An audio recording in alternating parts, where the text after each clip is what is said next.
Olá, você que nos acompanha aqui pelo Notícias Agrícolas. Eu sou Letícia Guimarães e a gente começa agora mais um boletim, dessa vez falando sobre suinocultura e exportações, principalmente então voltadas para a Argentina, que é um mercado que vem crescendo nas aquisições dessa proteína aqui do Brasil. E quem está aqui hoje para trazer mais informações para a gente sobre esse assunto é o Luiz Rua, que é diretor de mercados da ABPA, a Associação Brasileira de Proteína Animal. Seja muito bem-vindo, Rua. Olá, Letícia, é um prazer falar contigo e com todos os telespectadores do Notícias Agrícolas. Rua, a gente, quando fala a respeito de exportação de carne suína, muito se fala em China, China, China, né? E também outros países asiáticos ali, que são, né, grandes consumidores de carne suína. Mas a Argentina, ela não tem muita tradição no consumo de carne suína, né? Mais carne bovina, carne de frango. O que tem trazido um impulsionamento nas compras aqui do Brasil? Olha, Letícia, eu posso dizer que eu já morei na Argentina há alguns anos e conheço um pouco da realidade da suinocultura lá. E, de fato, o argentino tem algumas tradições, sim, relacionadas ao consumo de carne suína. É um país que, em outras épocas, importava até mais do Brasil. Então, se a gente lembrar lá do ano de 2011, por exemplo, a Argentina importava quase 45 mil toneladas. Nesse último ano de 2021, ela importou 37,5 mil toneladas e agora, em janeiro, 4,1 mil toneladas. É um país que vem crescendo, se a gente comparar com esses últimos anos, mas se a gente olhar um espaço um pouco mais alargado de tempo, a gente vai ver que a Argentina está voltando a comprar aquilo que ela sempre comprou do Brasil, aí na casa das 40 mil toneladas. É um mercado que o Brasil atua de maneira muito complementar à indústria local, porque o Brasil acaba, enfim, enviando, exportando ali muito daquele produto, né, o pernil, a paleta, que depois é utilizada para processamento, para que eles possam fazer os chacinados, como eles dizem, né, esses produtos embutidos. Então, o Brasil e a Argentina têm uma longa tradição aí no comércio de carne suína. E Rua, então o que causou esse arrefecimento e agora essa retomada nas compras, né? Como que está sendo, como tem sido, perdão, essa dinâmica de mercado, né? Já que você puxou então lá para 2011, né? Essa nossa análise, e aí você falou que agora está voltando, né? A importar mais ou menos nos mesmos volumes. O que aconteceu nesses 10 anos, né, de 2011 a 2021, vamos colocar assim? Olha, eu acho que teve um período aí, a partir de 2011 até lá para 2015, no qual a Argentina passou por algumas dificuldades, né? Não é segredo para ninguém, tiveram algumas dificuldades em relação a câmbio e tudo mais. Tudo isso faz com que atrapalhe, de fato, o comércio. Depois o Brasil voltou a ter um volume ali na casa das 30 mil toneladas, 2016, 2017 chegando nas 38 mil toneladas, salvo erro. E agora, depois desses últimos 2 anos, também com algumas outras dificuldades, a Argentina tinha reduzido, naturalmente, a própria pandemia, né, ajudou a que houvesse uma redução de volume nesses últimos 2 anos, e agora, desde o ano passado, então, a Argentina volta a comprar aqueles volumes regulares que sempre comprou, o Brasil sempre ajudando, como eu disse, nessa complementariedade da produção local argentina.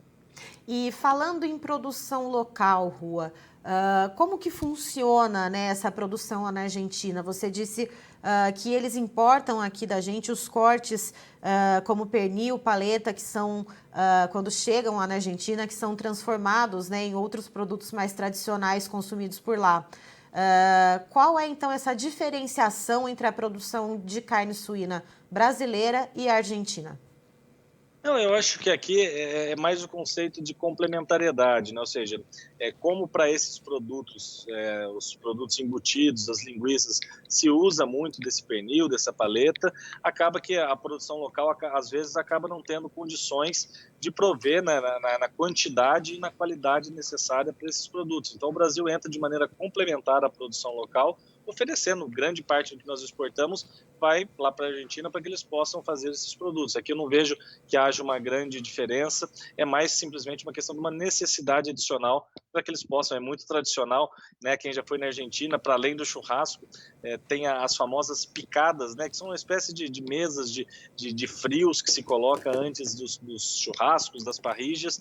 Então isso também é muito tradicional lá, e o Brasil acaba ajudando, complementando essa oferta com esses produtos.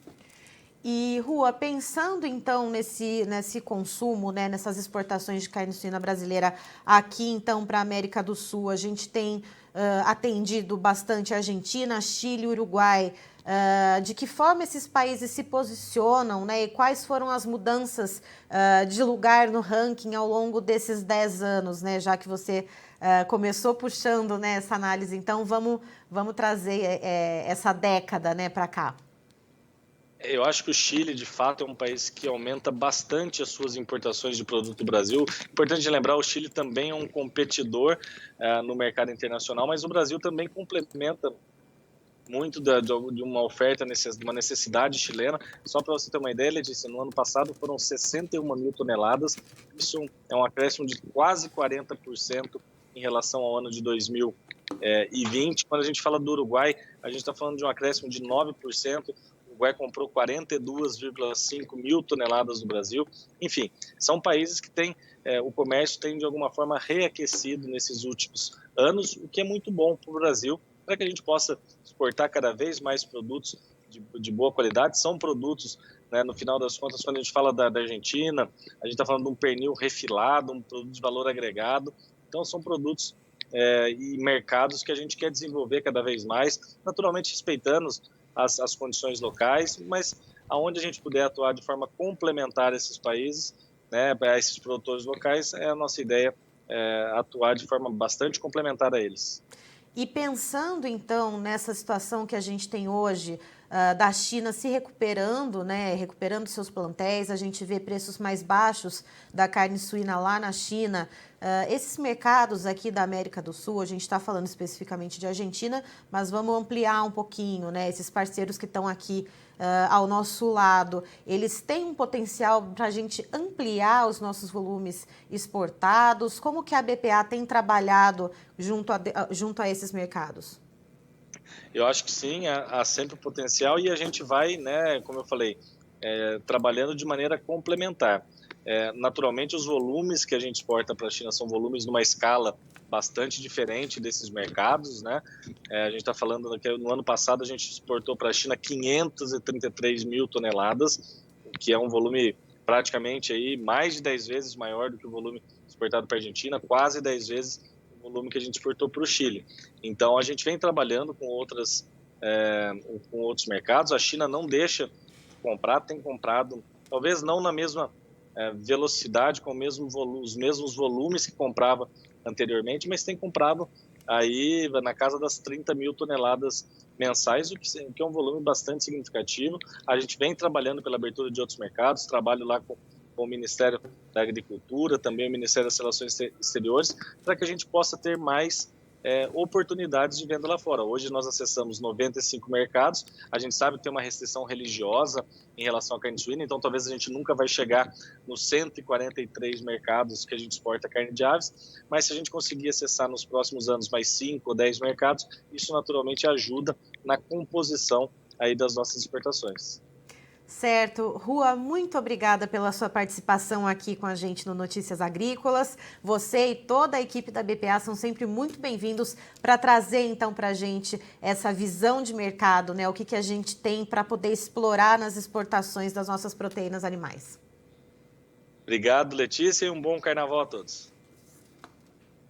Estivemos aqui, portanto, com o Luiz Rua, que é diretor de mercados da BPA, Associação Brasileira de Proteína Animal, nos trazendo, então, visões a respeito das nossas exportações de carne suína, principalmente para a Argentina. Segundo o Rua, a Argentina, que no passado, lá em 2011, importava cerca de 45 mil toneladas por ano de carne suína aqui do Brasil, teve alguns problemas econômicos, né, ao longo da década, mas no fechamento do ano de 2021, esse volume foi de 37 mil toneladas, então, compradas de carne suína aqui do Brasil. E de acordo com o Rua, então, isso mostra que a Argentina vem retomando os volumes tal qual há 10 anos atrás, né? Então, a gente vê esse crescimento no mercado, né? Uma parceria comercial que tem uma tradição, de acordo com o Rua, e principalmente de cortes que têm valor agregado, como por exemplo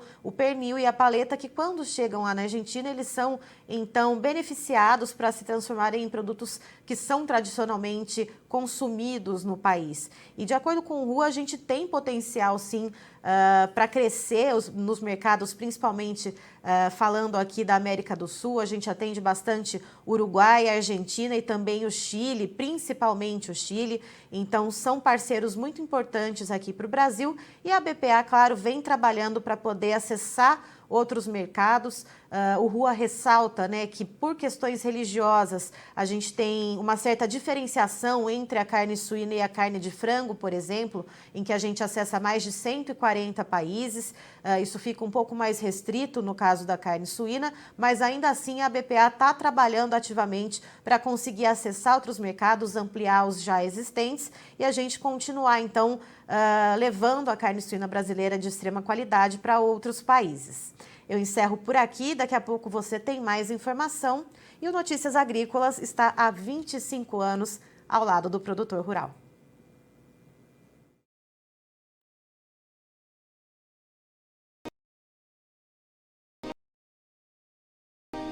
Se inscreva em nossas mídias sociais. No Facebook, Notícias Agrícolas, @norteagri. E para não perder nenhum vídeo, não se esqueça de nos acompanhar no YouTube e na Twitch, Notícias Agrícolas Oficial.